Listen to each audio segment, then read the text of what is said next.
listener production. Hey, it's Madeline Larson here with a news briefing. Multiple emergency-level bushfires are burning on Victoria's east coast. Those in Seacombe and Stockdale are being urged to leave immediately, but locals in Briagalong are being told to take shelter, where at least one house has been lost, while a total fire ban is in place for much of New South Wales. Michelle Bullock's first big decision as the RBA Governor is looming. The board will meet today to consider the next move for the cash rate, which has been on hold for the last 3 months at 4.1%.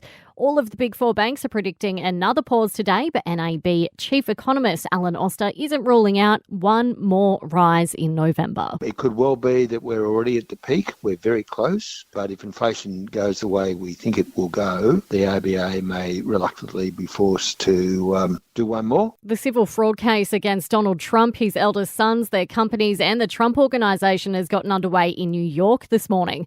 It comes after a judge ruled last week the former US president and his co-defendants defrauded banks and insurers by grossly inflating asset valuations on financial statements. Trump claims it's a part of election interference against him. This is what we have. It's a scam. It's a sham. Just so you know, my financial statements are phenomenal. The trial will determine the amount of damages owed. And the Oz Open will begin on a Sunday for the first time, with Tennis Australia to announce today it'll start a day earlier than before. It comes after complaints from players and fans that some matches were running into the early hours of the morning.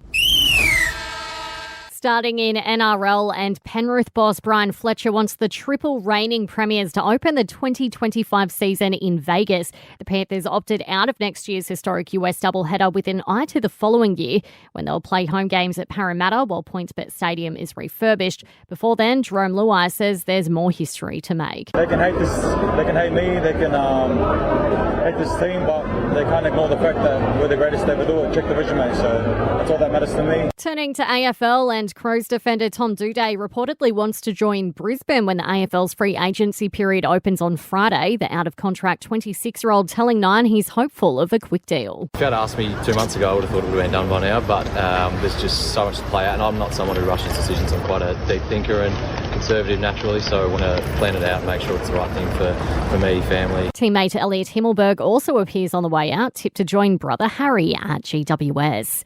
And the West Indies have pulled off the highest ever T20 run chase in women's cricket history to defeat Australia overnight. Taking a quick look at weather across the country, partly cloudy for Brisbane, a top of 27, similar skies on the Gold Coast and 26, sunny in Sydney, 30 the max, rain for Melbourne, a top of 22, partly cloudy for Hobart, 21 the max, a possible early storm and showers in Adelaide, tops of 19, grey skies in Perth and 19 also.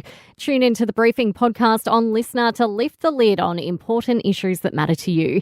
Download the Listener app now and search The Briefing.